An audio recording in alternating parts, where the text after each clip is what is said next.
That completely wrong. Out there east is the sunrise, and I didn't get on camera the sunrise because out here this was east, and I thought this was going to be the perfect place to watch the sun come up, but no, I've been facing north. So there's the east over there, so it didn't quite get that right. But I'll just get the rest of the campsite packed up. This is where I spent the night, and we'll carry on.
Somebody will come back and find that. Someone's dropped a camera. Hopefully they'll come back and see that.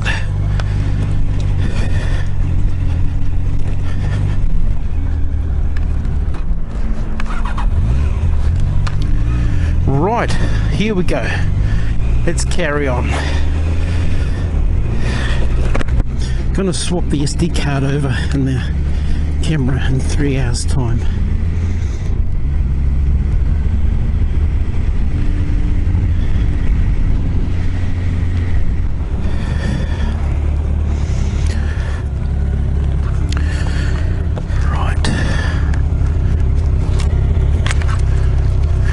Do a few things up.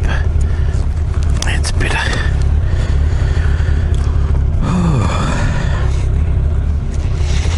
Right, so it's been a rough 17 hours, I'll say. I got here just before midday yesterday, and I thought it was going to be the perfect spot to watch the sun come up. But I got that wrong. I'll talk about that a little bit in just a moment. Now, around about midday, the weather packed up. It was looking really good. Had the place to myself, clear skies, it was good. Then a weather system came in, and it got quite cold, and it started to rain, as you'll see from my previous video. So I took shelter in my tarp tent. It's worked out very, very well for that.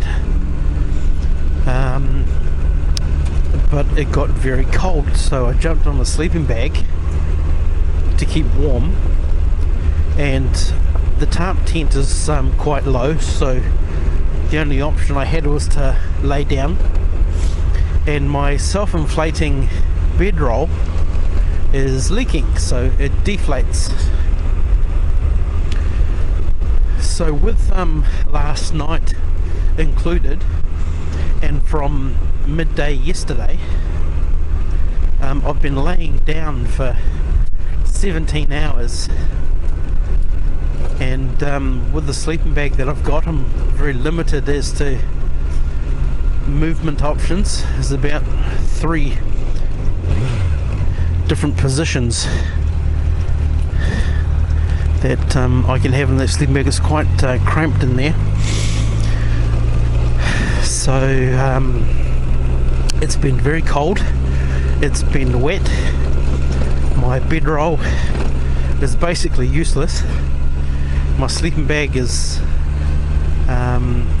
quite cramped, and I've been laying down for 17 hours, so I'm quite sore and a little bit cold. I'm warming up now that I've got my gear on, and I'm underway, so happy about that. And for the last 2 days I've been living on tinned food, so I'm thinking I might stop in at a McDonald's somewhere and do something horrendously violent to a mac and filet. Oh look, actually, let's turn around. Look at that. That's what I wanted to see. And where I was just there, it was just obscured perhaps by that. But that's what I wanted. I thought the east was over here, but the east is over there. I got turned around, and I'll talk about that in just a moment as well. But what I wanted to say, where's that facing? Yep. What I wanted to say was, just out there over the horizon is the international dateline. So the day starts over there, and as the sun progresses west, the day starts for everybody else, but the day starts there. And this is the Pacific Ocean, and right across the other side of the Pacific Ocean is my sun at the moment in the United States. And when I say across the Pacific Ocean, I don't mean across that way to South America, out that way to the equator, then you go to the northern hemisphere, then you continue across the Pacific to the US west coast. So you got California, you got Los Angeles is further on, so it's San Francisco, so California, San Francisco, and that's where my son is at the moment. He went from here to Fiji to Los Angeles and over to Salt Lake, and then went on to Brigham. He's going to be there for a month. So there it is. There is the sunrise. That's what I wanted to capture.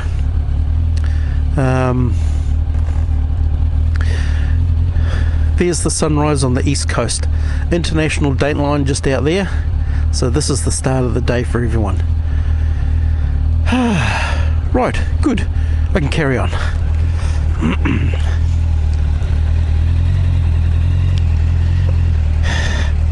Now I'm seeing a sunspot.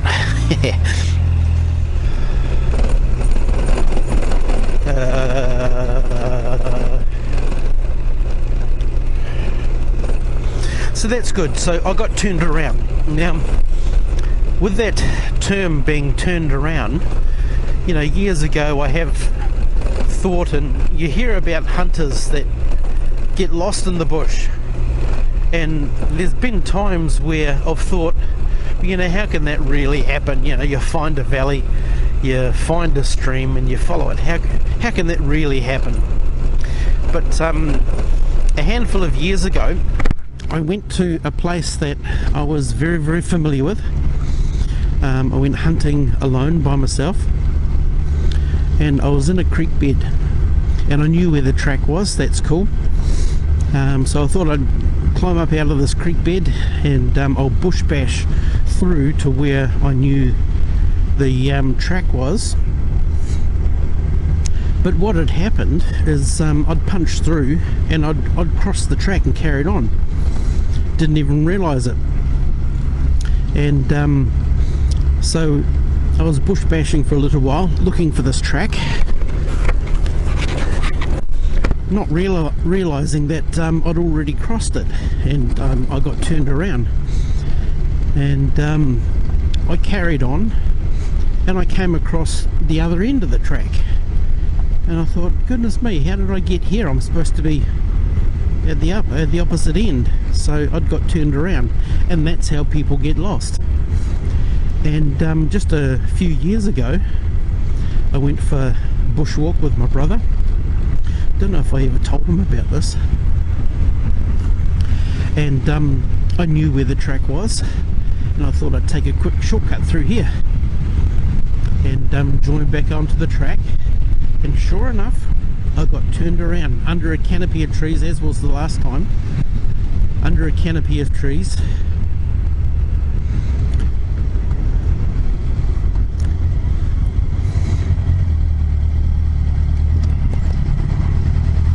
And I got turned around.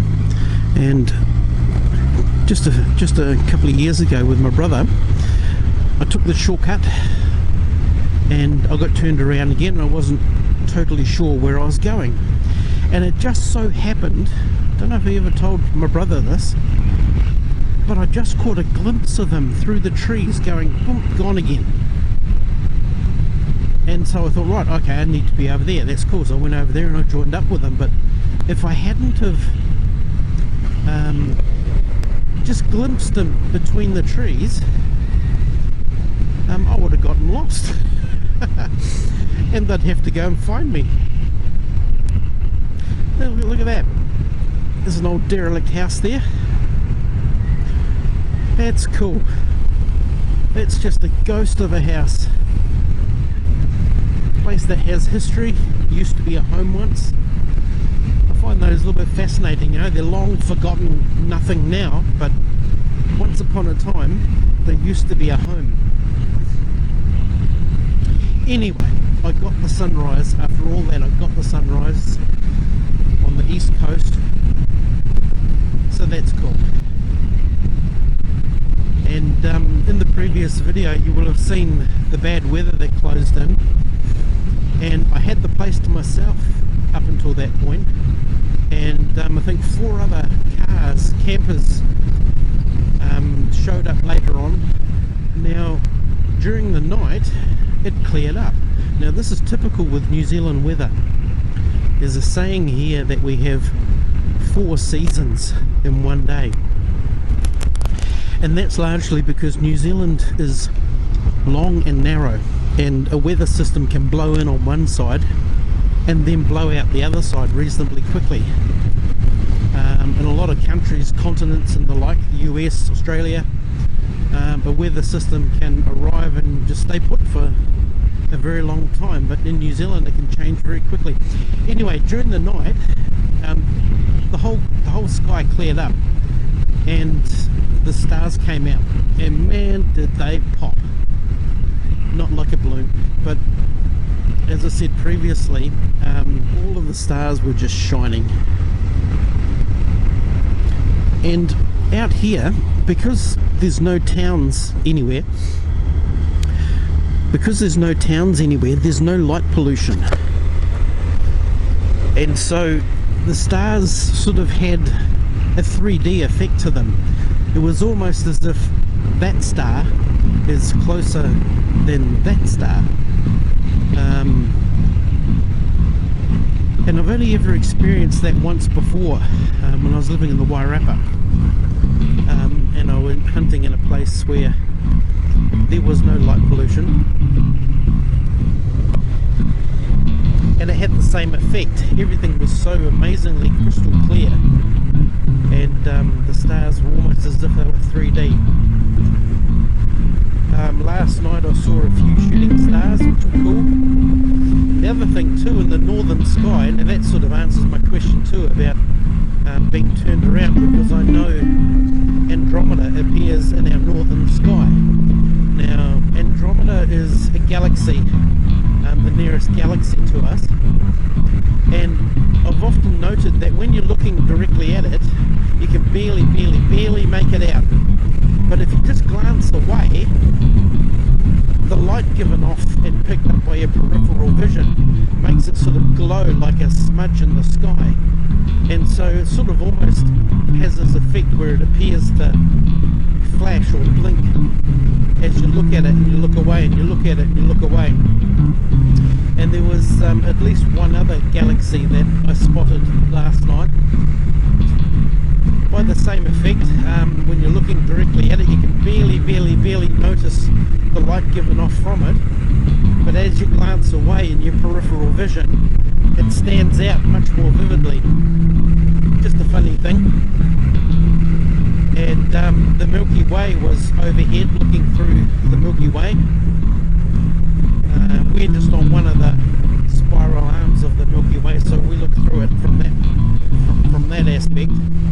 And it was like those photographs you see from professional photographers who shoot the night sky. It was like that. The whole sky just absolutely popped. And made me think of one of the motovloggers in my hometown, a bloke on a bike. He's into his photography and likes to photograph the night sky. So if you're ever able to, get up here to the East Cape and bring your camera, because the night sky here is absolutely amazing.